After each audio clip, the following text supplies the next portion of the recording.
Hello students, তাহলে আজকে তোমাদের লেকচার নাম্বার 2 শুরু হচ্ছে। আগের দিন লেকচার নাম্বার 1 এ তোমাদের কতদূর হয়েছিল, যে কোশ্চেন নাম্বার 15 অবধি হয়েছিল, অর্থাৎ এমসিকিউ পাঠ করছিলাম আমরা। এমসিকিউ 15 নম্বর হয়ে গেছিল, আজকে এমসিকিউ 16 নম্বর শুরু হবে। দেখি আজকে এমসিকিউ 16 নম্বরের প্রথম যে কোশ্চেনটা আছে সেটা কি, প্রদত্ত কোনটি অয়েল অফ ভিট্রিয়ল নামে পরিচিত? কে অপশন আছে HCl, HNO3, H2SO4 এবং অ্যামোনিয়া। আমাদের অপশন যেটা হবে সেটা হচ্ছে H2SO4, এটাই অয়েল অফ ভিট্রিয়ল নামে পরিচিত। এই সালফিউরিক অ্যাসিডকে, যেটা H2SO4, একে কি বলা হয়? এটাকে কিং অফ কেমিক্যাল, রসায়নের রাজা বলা হয়। এবং এছাড়া আমরা এই যে HNO3 টাকে কি বলে সেটাও একটু দেখে নেব। অ্যাকোয়া, এটাকে বলা হয় অ্যাকোয়া ফর্টিস, এটাকে বলা হয় অ্যাকোয়া ফর্টিস। আর HCl কে বলা হয় মিউরিয়েটিক অ্যাসিড, মিউরিয়েটিক অ্যাসিড। ওকে, একে বলা হয় মিউরিয়েটিক অ্যাসিড। অবশ্যই তোমরা এবার দেখে নিলে। এবার আমরা চলে যাব 17 নম্বর কোশ্চেনে। 17 নম্বর কোশ্চেনে কি বলছে দেখি, যে প্রদত্ত কোন গ্যাসটি কিপ যন্ত্রে, কোন যন্ত্রের সাহায্যে?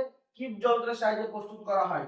এটা একটা বিশেষ ধরনের যন্ত্র, যে যন্ত্রের সাহায্যে কি যেসব গ্যাসগুলোকে ইনস্ট্যান্ট প্রস্তুত করা যায়। যেসব গ্যাসে একটা যে বিক্রিয়ক যারা অংশগ্রহণ করছে, যারা বিক্রিয়ক,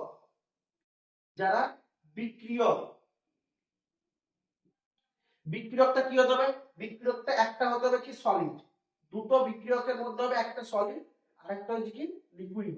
তাহলে যদি একটা সলিড আর একটা লিকুইড হয়, তাহলে সেই সব যে গ্যাসগুলো আছে সেই সব গ্যাসগুলোকে কিসে, কিপ যন্ত্রের সাহায্যে প্রস্তুত করা যায়। আমাদের কি হবে, হাইড্রোজেন সালফাইডকে কিপ যন্ত্রের সাহায্যে প্রস্তুত করা যায়। এবার পরীক্ষায় একটা কোশ্চেন দিতে পারে যে কিপ যন্ত্রে হাইড্রোজেন সালফাইড ছাড়া আর কি গ্যাস প্রস্তুত করা যায়। সেটা আমরা কি লিখবো, যে H2S ছাড়া, H2S ছাড়া কিপ যন্ত্রে আর দুটো গ্যাস প্রস্তুত করা যায়, কি? হাইড্রোজেন এবং কার্বন ডাই অক্সাইড। হাইড্রোজেন এবং কার্বন ডাই অক্সাইড। আমরা একটু কি করব, এই যে হাইড্রোজেন সালফাইড প্রস্তুতি বিক্রিয়াটা দেখব। দেখো এখানে কি ব্যবহার করা হয়, FeS, এটাকে সলিড আছে, তাহলে কি এটা ফেরাস সালফাইড। ফেরাস সালফাইডটা কি আছে, সলিড আছে। এর সাথে আমরা কি নেব, লঘু অর্থাৎ ডাইলিউট কি নেব, ডাইলিউট সালফিউরিক অ্যাসিড নেব।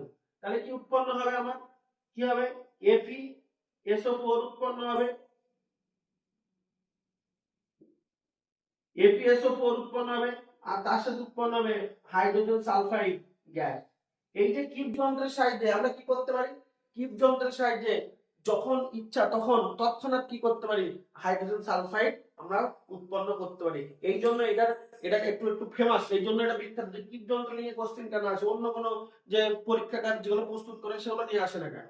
এই জন্য, কারণ আমরা যখন ইচ্ছা তখনই কি করতে পারি, এই কিপ যন্ত্রের সাহায্যে হাইড্রোজেন সালফাইড যে গ্যাস আছে সেই গ্যাসটা আমরা প্রস্তুত করতে পারি।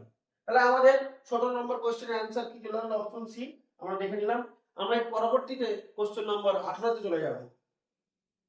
কোশ্চেন নম্বর 18 কি বলছে দেখো, যে প্রদত্ত কোন গ্যাসটি লেড নাইট্রেট দ্রবণে চালনা করলে কালো অদক্ষেপ?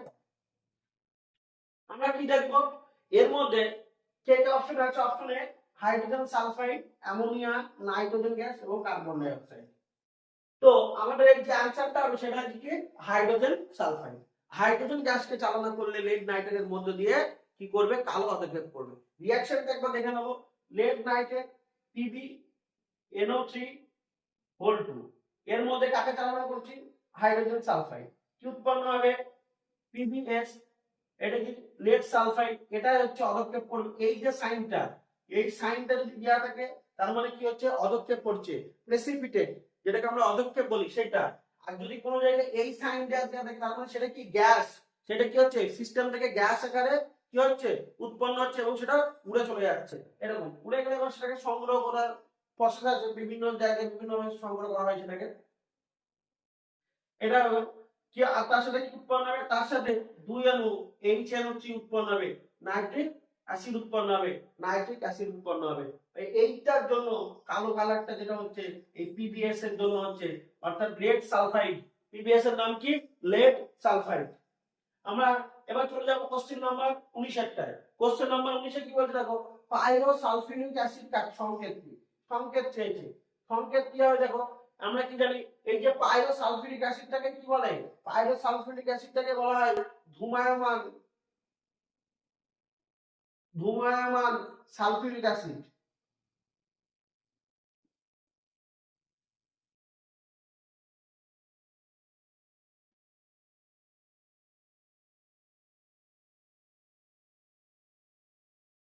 ধূমায়মান সালফিউরিক অ্যাসিড এটাকে বলা হয় কি? ওলিয়াম। এটাকে বলা হয় ওলিয়াম। অর্থাৎ এই সংকেত কি? এর H2S2O7 এটাই হচ্ছে সংকেত। এই অপশন এ হচ্ছে আমার কারেক্ট অ্যান্সার। এবার আরেকটা জিনিস জানবো আমরা, কি জানবো? যে 100% ওলিয়ামকে 100% ওলিয়ামকে বলা হয় সালফান। 100% ওলিয়ামকে কি বলে? সালফান বলা হয়। তাহলে 100% ওলিয়ামকে আমরা কি বলি? সালফান। তাহলে কোন জায়গায় যদি ওলিয়াম বা ধূমায়মান সালফিউরিক অ্যাসিড থাকে, এর রাসায়নিক নাম এই যে পাইরোসালফিউরিক অ্যাসিড, এটা কি নাম? এটা এদের রাসায়নিক নাম। এটা কি নাম? এটা হচ্ছে কি রাসায়নিক নাম।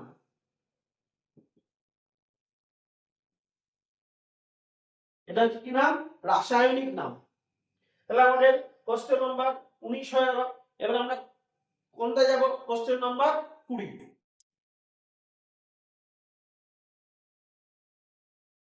যে 20 নম্বর কোশ্চেনটা কি বলছে? 20 নম্বর কি বলছে? প্রদত্ত কোনটি চোখের কর্নিয়া সংরক্ষণ, অর্থাৎ সংরক্ষণ মানে প্রিজার্ভেশন, সংরক্ষণ মানে কি? প্রিজার্ভেশন করা হয়, কর্নিয়া সংরক্ষণে ব্যবহৃত হয়। তাহলে কি হবে? NO option A, option B hydrogen sulphide, option C N2 nitrogen, আর এটা নাইট্রোজেন ডাই অক্সাইড। তাহলে আমাদের এর মধ্যে যে অপশনটা হবে সেটা হচ্ছে কি? Option C K nitrogen. কেন?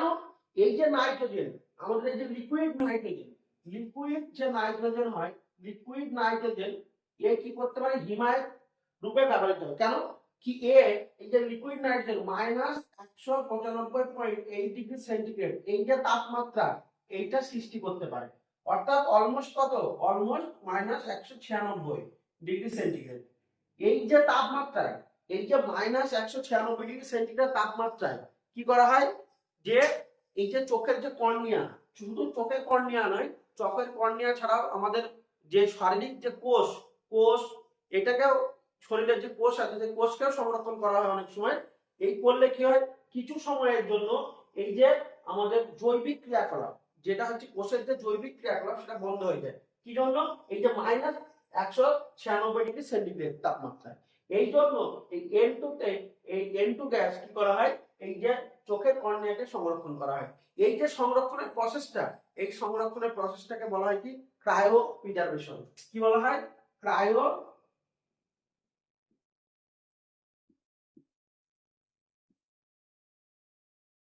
প্রিজার্ভেশন। এই যে সংরক্ষণের প্রসেসটাকে কি বলা হয়? Cryo preservation. অর্থাৎ এই যে N2 দিয়ে যে সংরক্ষণ করছি, এই যে আমাদের শরীরের বিভিন্ন অঙ্গ, সেই অঙ্গগুলোকে যে কি করা হয়? -196 ডিগ্রি সেন্টিগ্রেড তাপমাত্রায় রাখা হয়। নাইট্রোজেন গ্যাস, লিকুইড যে নাইট্রোজেন গ্যাস, সেই এই তাপমাত্রাটা অ্যাচিভ করতে পারে। তো এই জন্য এই যে সংরক্ষণটাকে বলা হয় কি? Cryo preservation. এই যে হিমায়ক রূপে ব্যবহার হচ্ছে বা এটা যে রাখা হচ্ছে, এই যে সংরক্ষণ করা হচ্ছে, এটা কেন করা হয়? কারণ অনেক সময় ট্রান্সফার করার সময় চোখের কর্নিয়া বা হয়তো কিছু সময় লাগতে পারে, একটা মানুষের থেকে আরেকটা মানুষে যখন ট্রান্সফার করা হয় তখন সময় লাগে, সেই জন্য এই প্রিজার্ভেশনটা রাখতে হয়। সেই যে সময়ের জন্য জিনিসটাকে তো প্রিজার্ভ করে রাখতে হবে। জৈবিক যে ক্রিয়াকলাপ সেটা তো থেমে থাকবে না, সেটা চলতে থাকবে। এইটাকে স্লো ডাউন করার জন্য বা এইটাকে থামানোর জন্য এই আমাদের ক্রায়ো প্রিজার্ভেশনটা করা হয়। এবার চলে আসবো আমরা, তাহলে অ্যান্সার কি হচ্ছে? N2। তাহলে এটা যেন মনে থাকে, শুধু চোখের কর্নিয়া নয়, অন্যান্য কোষীয় অঙ্গাণু যে আমাদের শরীরে আছে সেগুলোকেও সংরক্ষণের জন্য এই N2 ব্যবহার করা হয়। এবার দেখো কি 21 নম্বর কোশ্চেন কি বলছে? হাইড্রোজেন সালফাইড এর সঙ্গে প্রদত্ত বিক্রিয়ায় কালো বর্ণের পদক্ষেপ কি উৎপন্ন হবে না? তাহলে এই চারটে অপশনের মধ্যে কে কি উৎপন্ন হবে না? কালো বর্ণের পদক্ষেপ উৎপন্ন হতে পারে, কিন্তু কালো বর্ণের হবে না, অন্য কিছু হতে পারে। তাহলে অপশন এ কি আছে? আম্লিক K2CR জলীয় দ্রবণ। অপশন বি তে আছে কি? Copper sulphate. অপশন সি তে আছে কি? Silver nitrate. আর ডি তে আছে কি? Lead acetate. এটা কি বলা হচ্ছে? অ্যাকচুয়ালি CH3 C এটাকে কি বলা হয়? অ্যাসিডিক অ্যাসিড বলে। তাহলে এখান থেকে যদি একটা হাইড্রোজেন চলে যায় COO-, এটাকে আমরা কি বলি? এটাকে অ্যাসিডেট বলা হয়। এটাকে কি বলে? অ্যাসিডেট। তাহলে পিভির সাথে দুটো অ্যাসিডেট যে এই জন্য এটাকে বলা হয় লেড অ্যাসিডেট। তাহলে এটা কি নাম? Lead acetate. তাহলে দেখো, তাহলে আমরা দেখবো যে কপার সালফাইডের সাথে বিক্রিয়া করে কি উৎপন্ন করে? CuSO4। আর হাইড্রোজেন সালফাইড বিক্রিয়া করে কি উৎপন্ন করে? কি করবে বলো? H2SO4 উৎপন্ন করবে। আর তার সাথে কিউপ্রাস, এটা কি? কিউপ্রাস সালফাইড উৎপন্ন করবে। তাহলে এটা অদক্ষেপ পড়ে। এটা বর্ণ কি হয়? কালো। আমরা জানি এটা কালো হয়। নেক্সট কি আছে বলো? সিএরটা দেখি। সিএরটা কি আছে? AgNO3 আছে। তাহলে AgNO3 তার সাথে হাইড্রোজেন সালফাইড দাও, তাহলে কি উৎপন্ন হবে? Ag2S। এটা কি হয়? Ag2S। তাহলে এখানে 2 দিয়ে দাও, তাহলে Ag2S উৎপন্ন হয়, তার সাথে কি উৎপন্ন হবে? HNO3। তাহলে এখানে 2 দিয়ে দাও, তাহলে এটা কি হবে? এটাও কি কালার হবে? এটা হচ্ছে কালো। তাহলে এটা কালো হবে। বাকি থাকলো কি? Lead acetate. বাকি থাকলো কি? Lead acetate. তাহলে এইটা উপরটা মুছে দিচ্ছি।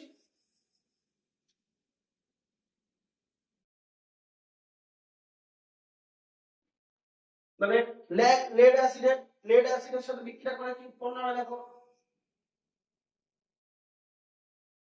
লেড অ্যাসিডেট তার সাথে হাইড্রোজেন সালফাইড বিক্রিয়া করে কি উৎপন্ন হবে?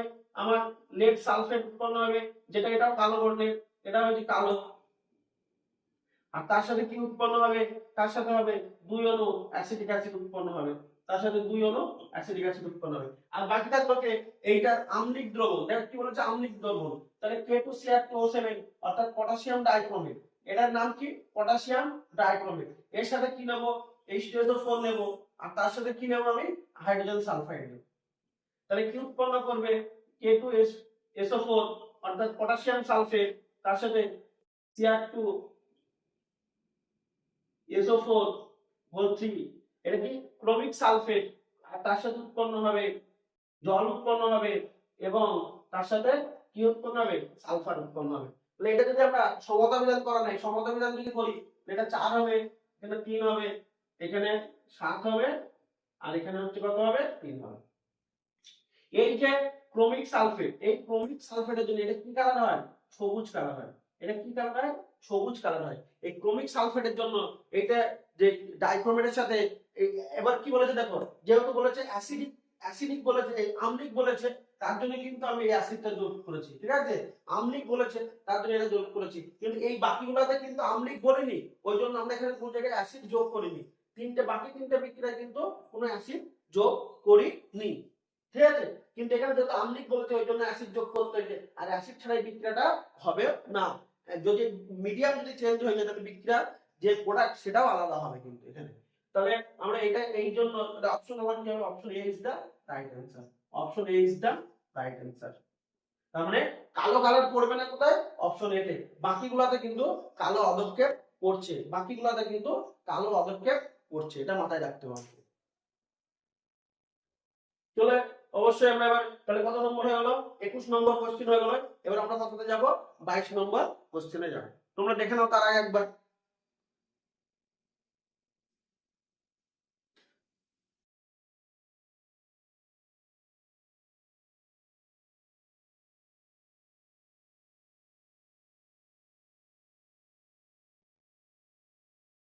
বাইশ নম্বর কোশ্চেনটা কি বলছে দেখো, যে 22 নম্বর কোশ্চেন কি বলছে যে অ্যামোনিয়া এর জলীয় দ্রবণ। আমি আগে বলেছিলাম, আগের দিন যে লেকচার ছিল সেখানে বলেছিলাম অ্যামোনিয়ার জলীয় দ্রবণ। অ্যামোনিয়ার জলীয় দ্রবণ মানে হচ্ছে কি? অ্যামোনিয়াম হাইড্রোক্সাইডের কথা বলছে। অ্যামোনিয়ার জলীয় দ্রবণ মানে অ্যামোনিয়াম হাইড্রোক্সাইডের কথা বলছে, এটা যেন মাথায় থাকে। জলীয় দ্রবণের সঙ্গে কোন ধাতব লবণের জলীয় দ্রবণ, ধাতব লবণের জলীয় দ্রবণ হচ্ছে যেরকম ধাতব লবণের জলীয় দ্রবণ, এটা যদি অ্যালুমিনিয়াম ক্লোরাইড AlCl3, এটা যেন কপার ক্লোরাইড বলতে পারো বা কপার সালফেট বলতে পারো। তারপরে Fe, এটাকে বলতে পারো FeCl3, অর্থাৎ এটা যে ফেরিক ক্লোরাইড Fe3। Fe2 হলে, Fe2 হলে ফেরাস, যেহেতু +2 হবে। আর Fe3 যদি হয় তাহলে সেটা কি হবে? Ferric chloride. Fe2 হলে ফেরিক ক্লোরাইড। আর এখানে নিকেল, তুমি বলছো নিকেল ক্লোরাইড বা নিকেল সালফেট, যা কিছু বলতে, এটাও লবণ, এটাও লবণ। দুটোই কিন্তু লবণ। তাহলে আমাদের এখানে যে অপশনটা বলেছে কি যে বাদামি কালার, বাদামি অদক্ষেপ উৎপন্ন হবে কার জন্য? এইটার জন্য। অর্থাৎ আমরা বিক্রিয়াটা কি থাকবে, ফেরিক ক্লোরাইডের সাথে অ্যামোনিয়াম হাইড্রোক্সাইড কি উৎপন্ন হবে, তোমার অ্যামোনিয়াম ক্লোরাইড উৎপন্ন হবে, তার সাথে কি হবে 3 অণু FeOH এই সরি এইটা, অর্থাৎ এটা 3 অণু হবে। তাহলে দেখো এইটা যে এইটা এটার জন্য বাদামি কালার, এটা কি ফেরিক হাইড্রোক্সাইড, এইটার জন্য বাদামি কালারটা আসছে, এটা কি ফেরিক হাইড্রোক্সাইড। এইটা যদি আর যদি অ্যামোনিয়া এর মধ্যে যদি আরো যে এই যে অ্যামোনিয়াম হাইড্রোক্সাইড যদি দেওয়া হয় এটার মধ্যে, তাহলে কিন্তু অদক্ষেপ পড়বে না। অদক্ষেপ, এই অদক্ষেপটা কি হবে, দ্রবীভূত হবে না, কি হবে, অদ্রাব্য থেকে যাবে। এই যে অদক্ষেপটা কি হবে, এই যে অদক্ষেপটা পড়ছে এটা কিন্তু এর মধ্যে কি হবে, দ্রবীভূত হবে না, অদ্রাব্য থেকে যাবে। তাহলে এটা যেহেতু অদক্ষেপ পড়ছে, সাইনটা কি হবে, নিচের দিকে হবে। অদক্ষেপ মানে সাইন গুলা কোন দিকে থাকবে, নিচের দিকে থাকবে। ওকে, নেক্সট কোশ্চেন, কত নম্বর, 23।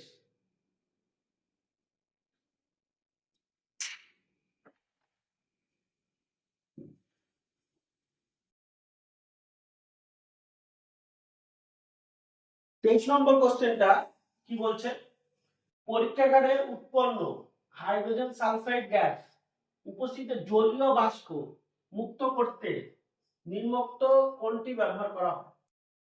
শুধু জলটাকে, এখানে জলীয় বাষ্প মানে শুধু জলটাকে। দেখো আমরা যখন পরীক্ষাগারে এই হাইড্রোজেন সালফাইডকে প্রস্তুত করি, তার সাথে কিছু কিছু অশুদ্ধি থাকে। কি থাকে, এর সাথে থাকে সালফিউরিক অ্যাসিডের এই জলীয় বাষ্প, তার সাথে থাকে এই যে তোমার জল, তার সাথে থাকে হাইড্রোজেন গ্যাস। এই টোটাল এই কটা কি থাকে, অশুদ্ধি থাকে।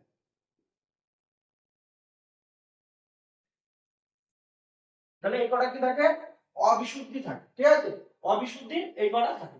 এর মধ্যে তাহলে আমরা যখন প্রথমে কি করব, এর মধ্যে দিয়ে সম্পৃক্ত সম্পৃক্ত কি সোডিয়াম বাই সালফাইড, এটা সোডিয়াম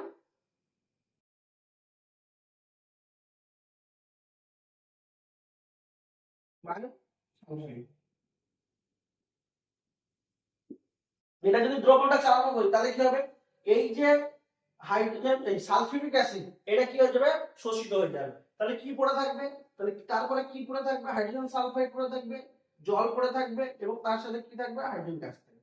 এর মধ্যে যদি আমরা কি দিই, P2O5 দিলে এ কি করে, এই জলটাকে শোষণ করে দেবে। তাহলে P2O5 দিলে তারপরে কি পড়ে থাকবে, অবিশুদ্ধ রূপে শুধু হাইড্রোজেন সালফাইড। তার মানে আমাদের যে অ্যানসারটা হবে কি, অ্যানসারটা অপশন বি হবে আমাদের অপশন, অর্থাৎ P2O5 অর্থাৎ ফসফরাস পেন্টঅক্সাইড, এটা হবে আমাদের অ্যানসার।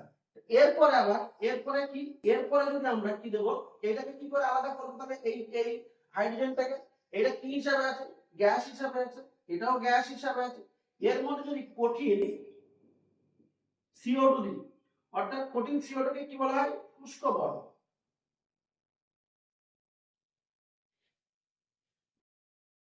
এটা কি হয়ে যাবে, যে হাইড্রোজেন সালফাইড এটা কি হয়ে যাবে, লিকুইড হয়ে যাবে, আর এটা কি থাকবে, হাইড্রোজেনটা কি থাকবে, গ্যাস থাকবে। তাহলে এবার এই দুটোকে আলাদা পাত্রে নিয়ে নেব। তাহলে এই দুটোকে আলাদা, একটা গ্যাস আছে একটা লিকুইড আছে, তো এই দুটো আলাদা আলাদা হয়ে গেল। তাহলে এইটাকে এবার হাইড্রোজেন সালফাইডটাকে আলাদা একটা পাত্রে নিয়ে, তাহলে এটা কি আছে, লিকুইড আছে, এটাকে নিয়ে হিট দিলে কি হয়ে যাবে, হিট দেব, এটাকে হিট দেব, হিট দিলে কি হয়ে যাবে, হাইড্রোজেন সালফাইড উৎপন্ন হবে, গ্যাস হবে, এবং এটাকে কি করব, বায়ুর ঊর্ধ্ব অপসারণ দ্বারা, বায়ুর কি ঊর্ধ্ব অপসারণ দ্বারা এটাকে আমরা সংগ্রহ করব। কেন, হাইড্রোজেন সালফাইড হচ্ছে বায়ু থেকে ভারী, ওই জন্য বায়ু থেকে ভারী হওয়ার জন্য এটা আমরা কি করি, বায়ুর ঊর্ধ্ব অপসারণ দ্বারা এটাকে সংগ্রহ করি। তাহলে আমাদের অপশন হবে এইটা, এই কোশ্চেনের অপশন যেটা হচ্ছে এটা। বাকিগুলো তাহলে যেটা দেবে তোমরা, তাহলে বাকি যদি কোনো এমসিকিউ অন্যভাবেও দেয় তাহলে তোমরা সেটাও করতে পারবে। আমি ওই জন্য বলি শুধু একটা যেটা এমসিকিউ দিচ্ছে ওটা মুখস্থ করলে হবে না, বাকিগুলো কেন হচ্ছে না সেটাও আমাদের জানতে হবে। আমরা চলে যাবো এবার নেক্সট কোশ্চেন। তাহলে এই কোশ্চেনটা আমাদের হয়ে গেল অ্যানসার। আমরা চলে যাবো এবার 24 নম্বর কোশ্চেন। কোশ্চেন নম্বর যেটা কত নম্বর, 24 নম্বর কোশ্চেনে চলে আসবে। 24 নম্বর কোশ্চেনে কি বলছে, প্রদত্ত কোন গ্যাসটি ক্ষার ধর্মী, কি ধর্মী, ক্ষার ধর্মী।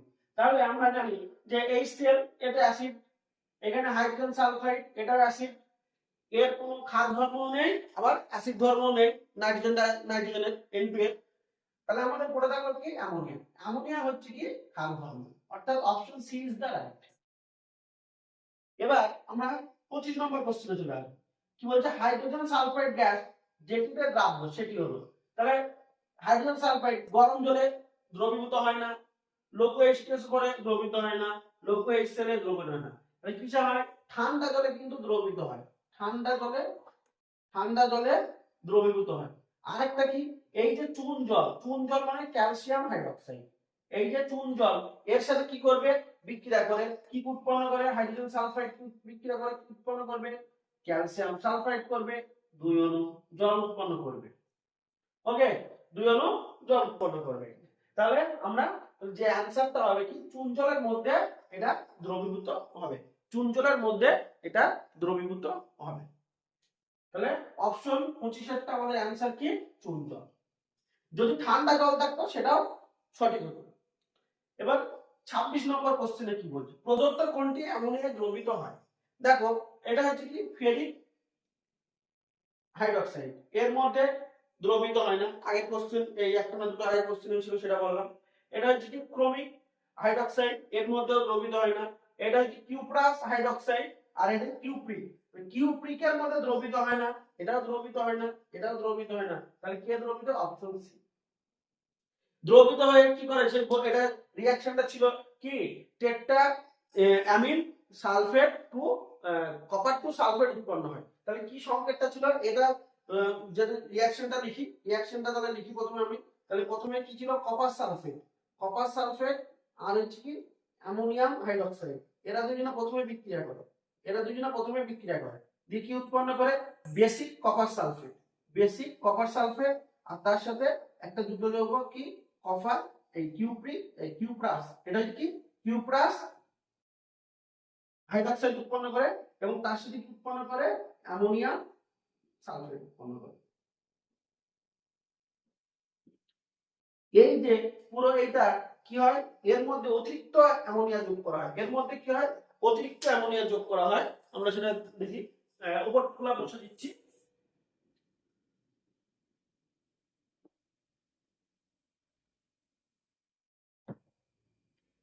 এটা আরেকবার দিচ্ছি, কিউপ্রাস হাইড্রোক্সাইড তার সাথে অ্যামোনিয়াম সালফেট, এর মধ্যে কয় অণু, 6 অণু অ্যামোনিয়াম হাইড্রোক্সাইড দিলে কি হবে, এটা কি হয়ে যায়, দ্রবীভূত হয়ে যায় এবং 2 অণু কি উৎপন্ন করে, কপার, এটা 4 অ্যামোনিয়াম সালফেট, এটা আমি কি বলেছিলাম জটিল যৌগ, আর তার সাথে 8 অণু জল অণু। এটা কি ছিল, জটিল যৌগ, এটার নাম দিয়েছিলাম কি, এটার নাম কি ছিল, এটার নাম হচ্ছে টেট্রা অ্যামিন কপার 2 সালফেট,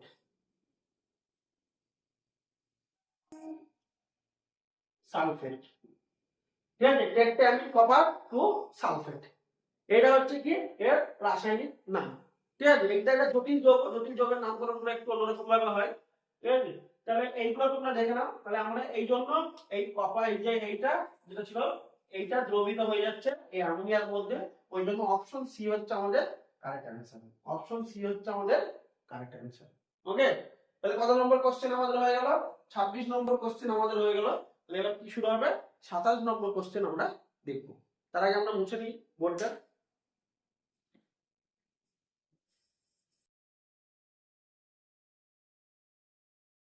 27 নম্বর কোশ্চেনটা কি বলছে, যে কালাজ্বরের ঔষধ তৈরিতে নিম্নোক্ত কোন যৌগটি ব্যবহার করে। তাহলে এখানে দেখো কালাজ্বরের ঔষধ তৈরি করতে ইউরিয়া এই যৌগটি ব্যবহার করে, ইউরিয়ার সংকেত NH2 CO NH2। এই যে যৌগটা লাগে ইউরিয়া ব্যবহার করতে, যে যৌগটা লাগে সেই যৌগটার নাম কি, সেই যৌগটা হচ্ছে কি ইউরিয়া স্টিবামিন। ঠিক আছে, ইউরিয়া স্টিবামিন। আরেকটা আছে ইউরিয়া, সেটা হচ্ছে কি ঘুমের ওষুধ তৈরি করতে। ঘুমের ওষুধ তৈরি করতে ইউরিয়া ব্যবহার করা হয়। সেখানে সেই যে ঘুমের ওষুধের যে নাম সেটা হচ্ছে কি বারবিটিউরেট। বারবিটিউরেট এখানেও কি ব্যবহার করা হয়, এটাতেও কি এই যে ইউরিয়া ব্যবহার করা হয়। ওকে, তাহলে অপশন নাম্বার এ হচ্ছে কি সঠিক অ্যান্সার। অপশন এ হচ্ছে আমাদের সঠিক অ্যান্সার। দুটো বলে দিলাম। তাহলে কালা জ্বরের ওষুধও কি হয়, ইউরিয়া ব্যবহার হয়। যে যৌগটা তৈরি হয় ইউরিয়া থেকে সেটা ইউরিয়া স্টিবামিন। আর যেটা হচ্ছে ঘুমের ওষুধ বারবিটিউরেট, সেটাও কোথা থেকে তৈরি হয়, সেটাও ইউরিয়া থেকে তৈরি হয়।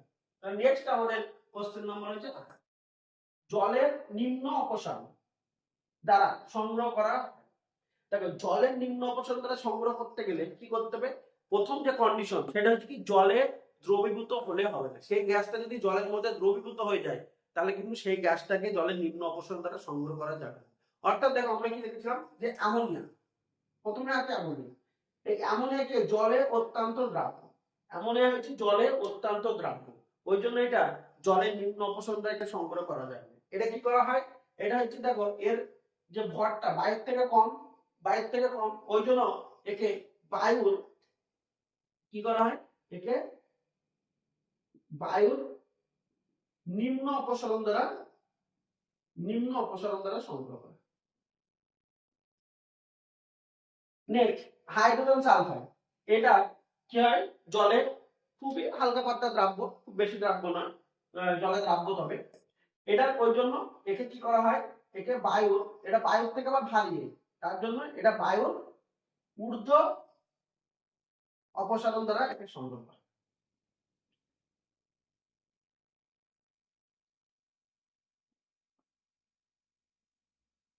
অপসারণ দ্বারা সংগ্রহ করে।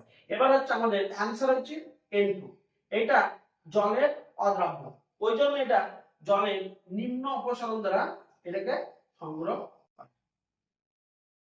এটা কি হয়, জলের নিম্ন অপসারণ দ্বারা সংগ্রহ করা হয়। নেক্সট যে কোশ্চেন সেটা হচ্ছে কি 29 নম্বর, অ্যামোনিয়া এবং কার্বন ডাই অক্সাইডের সাহায্যে শিল্প প্রস্তুতিতে এটা মাথায় রাখতে হবে কি শিল্প প্রস্তুতি। অনেক সময় কি হয় পরীক্ষাগার প্রস্তুতি আর শিল্প প্রস্তুতি দুটো কিন্তু আলাদা হয়, বেশিরভাগ সময় হয়।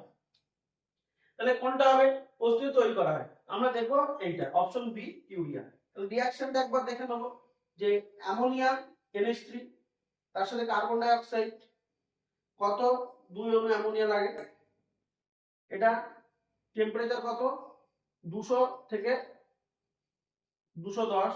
আমি বলেছিলাম যদি কোনো কারণে ভুলে যাও তাহলে কি দিতে দেবে, ডেল্টা সাইন, এই সাইনটা ডেল্টা দিয়ে দেবে। আর 150 ATM চাপ, 150 বায়ুমণ্ডলীয় চাপ। তাহলে প্রথমে যেটা উৎপন্ন হবে সেটা হচ্ছে কি অ্যামোনিয়াম কার্বনেট। তাহলে এটার নাম কি অ্যামোনিয়াম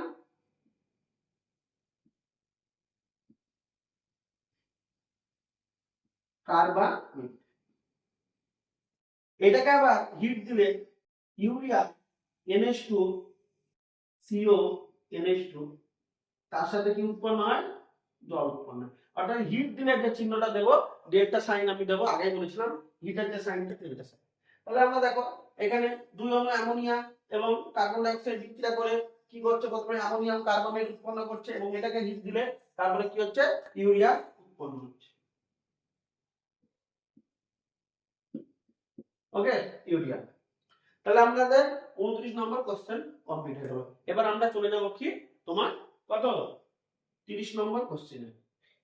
নেক্সট কোশ্চেনে তার আগে বোর্ডটা ক্লিন করে নিই, দিয়ে কোশ্চেনটা আবার লিখতে হবে।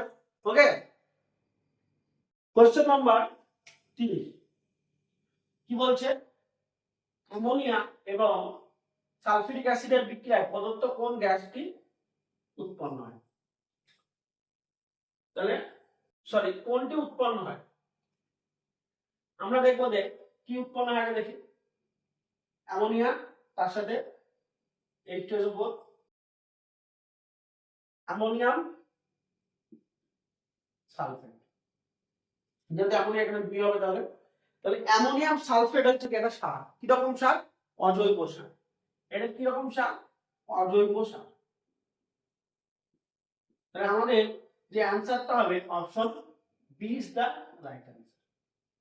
আর যদি জৈব সারের একটা উদাহরণ দিতে বলে ইউরিয়া, ইউরিয়া হচ্ছে আমাদের কি জৈব সারের একটা উদাহরণ, ইউরিয়া হচ্ছে আমাদের একটা জৈব সারের উদাহরণ। তাহলে আমাদের এখানে যে কোশ্চেনটা বলেছে যে অ্যামোনিয়া আর H2SO এর বিক্রিয়ায় কি উৎপন্ন হবে, এটা অ্যামোনিয়াম সালফেট, এটার নাম কি অ্যামোনিয়াম সালফেট, যেটা একটা অজৈব সার, অর্থাৎ অপশন বি হচ্ছে আমাদের রাইট অ্যান্সার।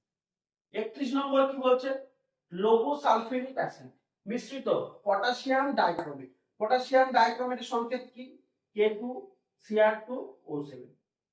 দ্রবণের মধ্যে হাইড্রোজেন গ্যাস চালনা করলে কি রং উৎপন্ন হয়, এটা আমরা দেখবো সবুজ রং। কি রং? সবুজ। তাহলে সবুজ রং এটা যেটা হচ্ছে ক্রোমিক সালফেটের জন্য হচ্ছে।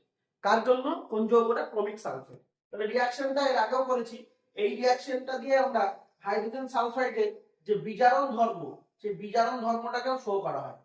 এটা এই যে K2Cr2O7 ওটা পটাশিয়াম ডাইক্রোমেট, একটা কি জারক পদার্থ, একটা কি জারক পদার্থ, আর হাইড্রোজেন সালফাইড কি বিজারক পদার্থ। তাহলে প্রথমে কি উৎপন্ন হবে K2SO4, তার সাথে যেটা ক্রোমিক সালফেট, কি ক্রোমিক সালফেট, আর তার সাথে 7 অণু জল উৎপন্ন হবে এবং 3 অণু সালফার উৎপন্ন হবে, 3 অণু সালফার হবে। এই যে এইটা হচ্ছে কি ক্রোমিক সালফেট, এই ক্রোমিক সালফেটের জন্য কালারটা কি হচ্ছে সবুজ, এই ক্রোমিক সালফেটের জন্য কালারটা কি হচ্ছে সবুজ কালার আসছে, এই ক্রোমিক সালফেটের জন্য কালারটা সবুজ আসছে। তাহলে আমাদের টোটাল আজকে কটা হলো 31টা, তার মানে আগের দিন কি ছিল 15টা, আজকে 31টা, তাহলে আজকে হলো টোটাল 16টা, আজকে 16টা হয়েছে এবং টোটাল দুটো লেকচার মিলিয়ে আমার টোটাল এমসিকিউ হলো 31টা। এমসিকিউ এই 31টায় এবার পরের দিন যেটা শুরু করব সেটা হচ্ছে কি অতি সংক্ষিপ্ত প্রশ্ন উত্তর, very short question and answer, পরের দিন শুরু হবে, এই চ্যাপ্টারে আমরা শুরু করব। তাহলে আমাদের 31 অবধি তোমরা ভালো করে দেখে নাও এমসিকিউ গুলা, তোমরা যদি এমসিকিউ গুলা করো তাহলে দেখবে এসকিউ গুলো অনেকগুলো তোমরা পাচ্ছ, এসকিউ অনেক একবার কমন চলে আসবে এর মধ্যে। ওকে, তাহলে আজকে এতদূরই। তোমাদের যদি ক্লাস ভালো লাগে, এই যে সিরিজটা যেটা শুরু করে যেটা যদি ভালো লাগে, অবশ্যই কি করবে আমার চ্যানেলটাকে সাবস্ক্রাইব করবে, এতে আমার যে ভিডিও করার যে মোটিভেশন সেটা আরো বাড়বে, এবং কি করবে তোমার যে বন্ধু আছে বন্ধুদেরকেও জানাবে, শেয়ার এবং কি করবে লাইক করবে। ওকে, তোমাদের সাথে তাহলে পরের দিন অবশ্যই দেখা হচ্ছে নেক্সট ভিডিওতে, সেটা কি ভেরি শর্ট অ্যান্সারে কোশ্চেন অ্যান্সার নিয়ে আমরা চলে আসবো পরের দিনে। ভালো থেকো তোমরা, টাটা, গুড বাই।